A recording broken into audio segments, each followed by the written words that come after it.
ang ideya na ang kamatayan ang katapusan ng buhay. Walang magawa ang siyensya sa pagkatakot na iyan. Isang taong minero ang nawala sa gubat. 70 anyos at pagkatapos ng ilang taon, nilang diniklara ng hukuman na siya ay patay na. Pagkamatay niya, nakakita ng mga testamento, mga pera, at mga sertipiko ng mga pagmay-ari na nagkakahalaga ng daan-daang bilang dolyar. Sinabi niya sa kanyang testamento na gamitin ang pagsasaliksik upang hanapin ang katibayan ng siyensya ng may kaluluwang humihiwalay sa katawan ng tao pagkamatay niya. 100 ang mananaliksik sa scientifico ang humiling na gamitin ng pondo. Inaward ang pera sa kilalang mga organisasyon sa pananaliksik. 50 taon ang lumipas, walang katibayan sa siyensya na may kaluluwang humihiwalay sa katawan ng tao pagkamatay. Kaya naman, iniisip nila na ganito talaga ang buhay.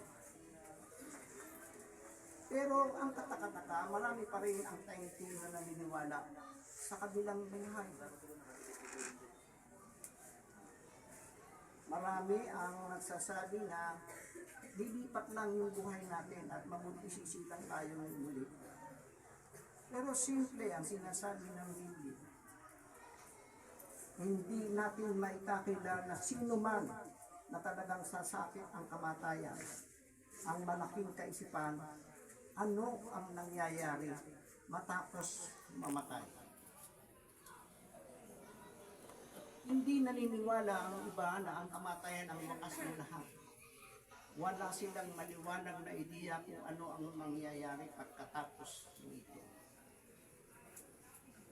Isang magulang ang nawala ng anak, isang miyembro ng isang football club ang naaksidente papunta sa kanyang tournament.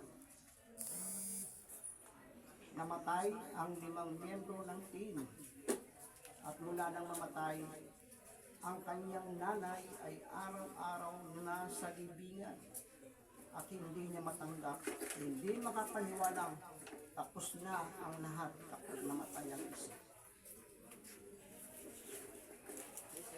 Marami ang nagkakasalungatang paliwanag. Pero itinuturing ng ilan na ito ay hindi mapapag-alinlanganan. Walang saysay na debate kung ano ba talaga ang nangyayari kapag ang isa ay namatay. Kaya, normal lang at practical sa isang tao na yamang minsan lang tayong mabuhay, aba, kumain na tayo, uminom, at bukas tayo ay mamamatay. Magpakasasa na lang tayo sa magagandang bagay sa buhay hanggat gusto natin. Pero tama sa iyo. Maliwanag na may epekto sa buhay natin sa ngayon ng ating saloobin tungkol sa kamatayan. Kaya babangon ang ilang tanong. Pag-isipan natin sagutin ang mga ito. Ipagwawalang bahala na lang ba natin ang kamatayan at pagtutuunan ng pansin ng buhay? Wala na, hahayaan ba natin sirain ng nagbabantang kamatayan ng ating buhay? Wala na kayang magagawa ang isang naulilang kamag-anak, kundi habang buhay na pag-isipan kung nasaan na ang isang namatay na minamahal?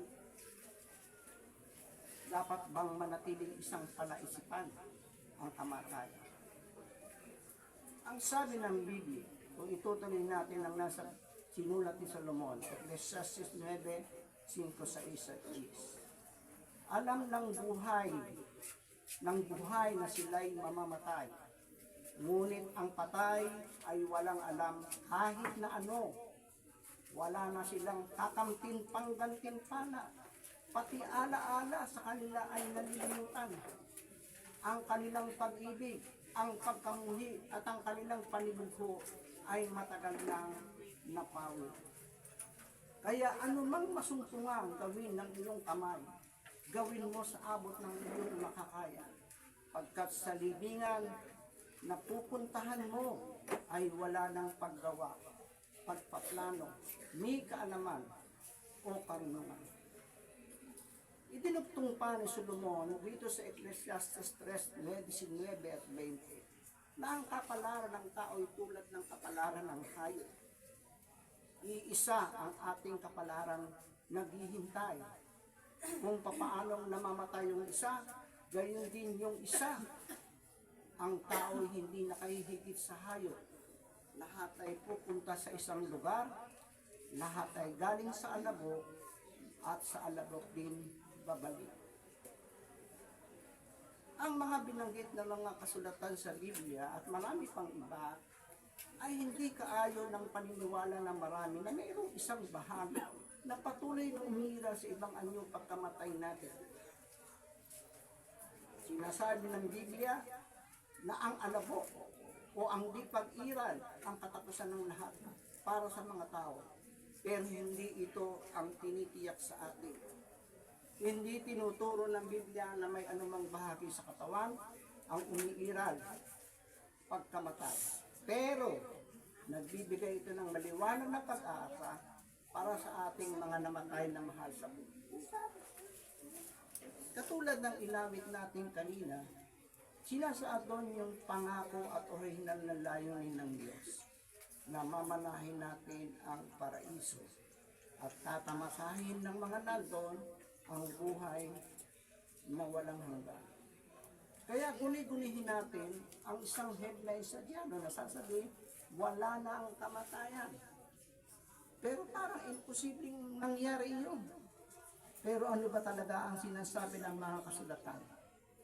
Pinapaliwanag ito ng Biblia kung bakit tayo namamatay. Pinapaliwanag din ito ang kalagayan ng mga matay at nagbibigay ito ng pag-asa para sa ating yumaong mga mahal sa buhay.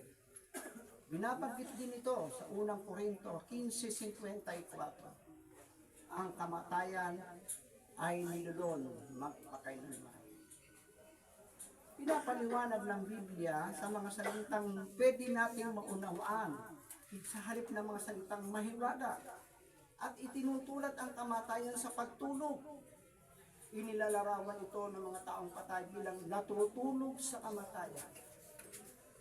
Pero bakit ba tayo namamatay?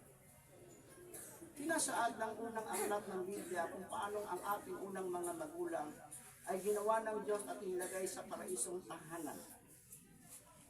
Magsimula ang kanilang buhay, tumanggap ang mag-asawa ng mga atas na gawain, kalakip ang isang nahigpit na pagbabawal.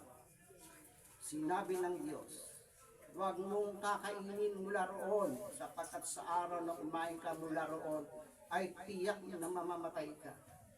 Unong kahoy na pinagbabawal ng Diyos. Ito ang unang pagbanggit sa Biblia ng salitang kamatayan.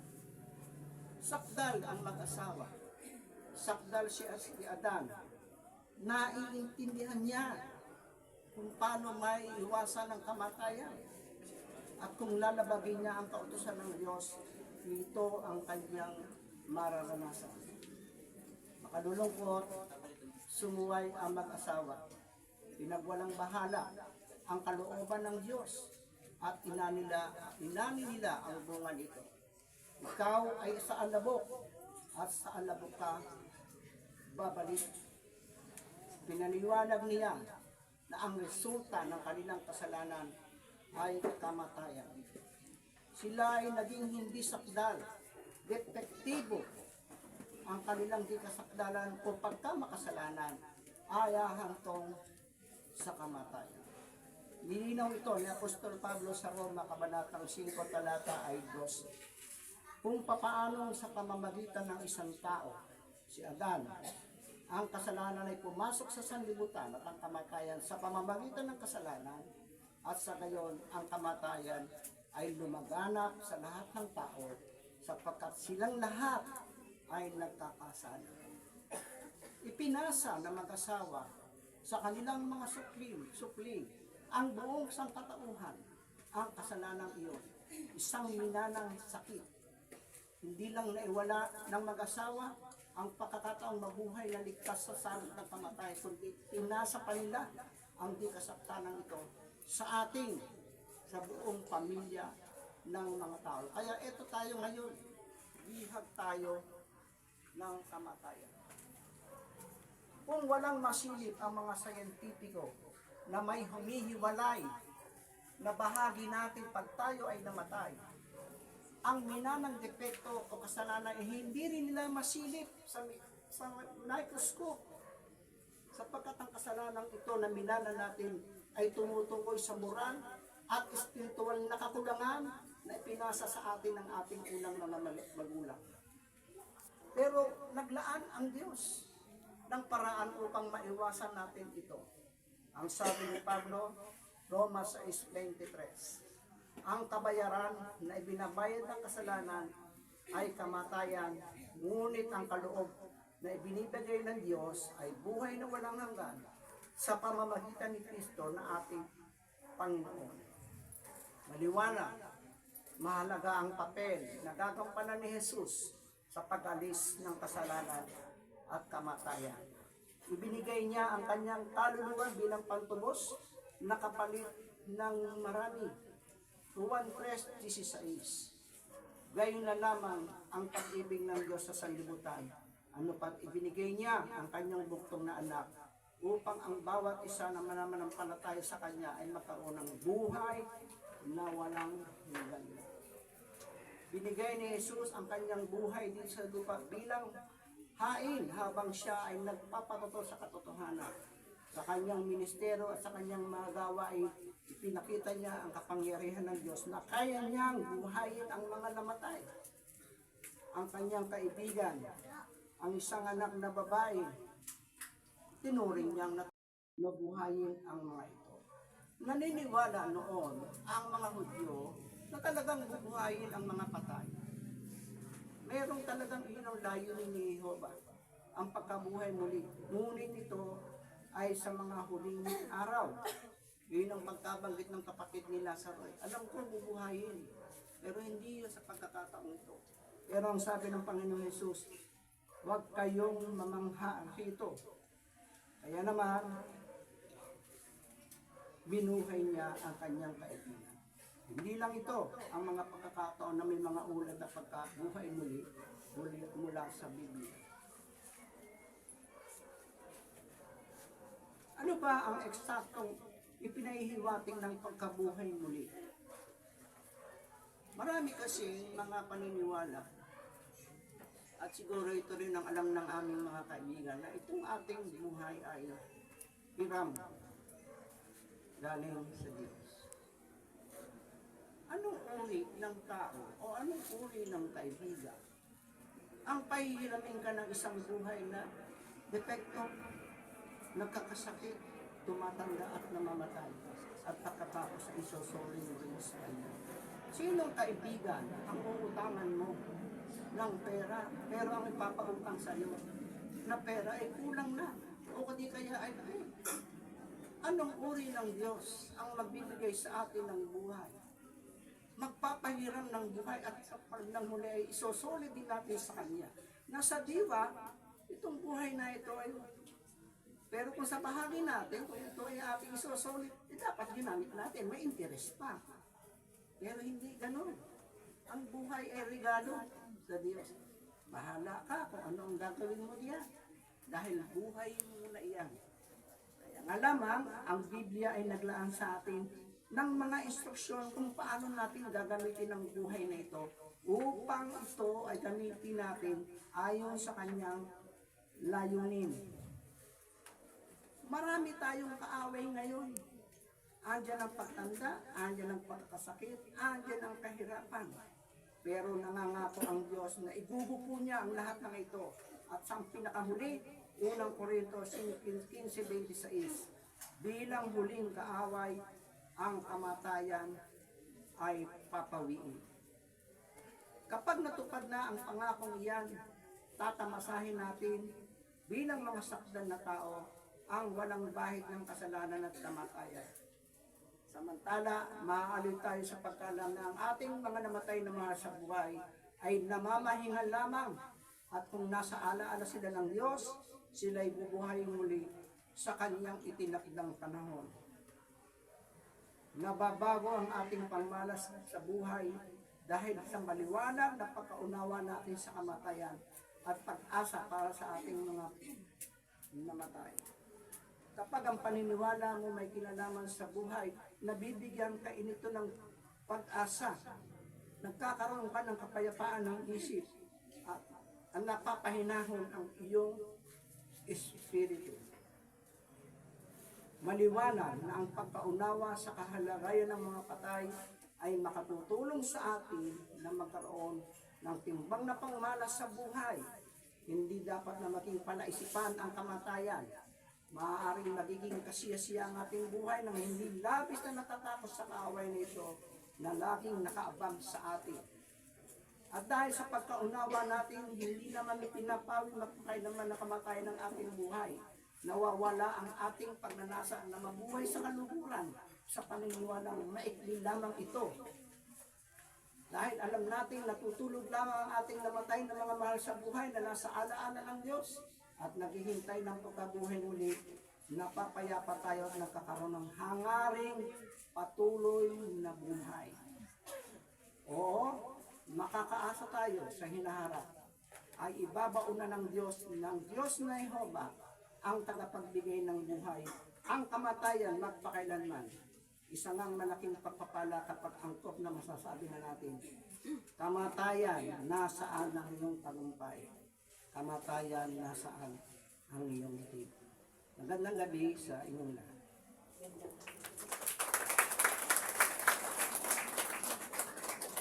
Manalangin tayo.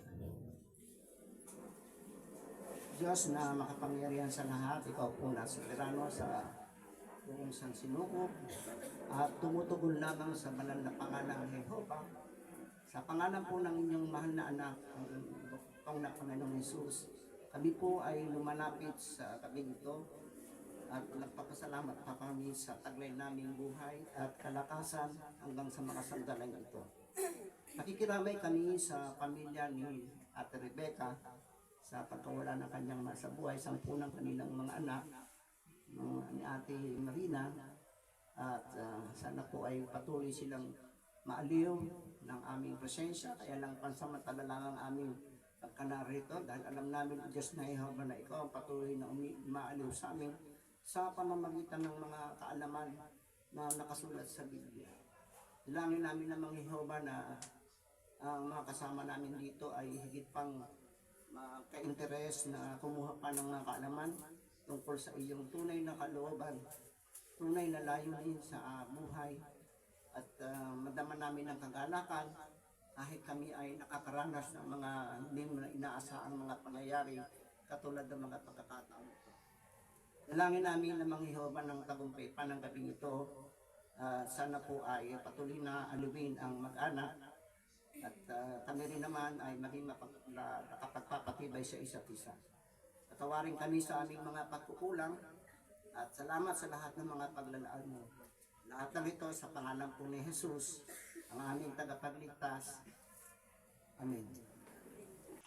Nagbibigay ng kaaliwan sa atin. Salamat po sa lahat. At bukas po pala yung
isain.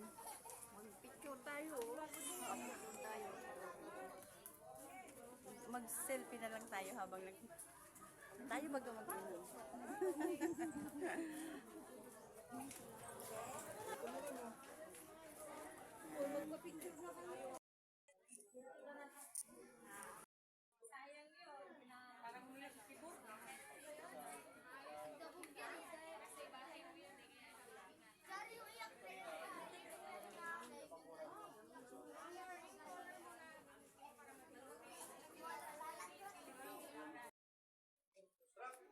Papa, di iya. Video tayo. Video ba yan?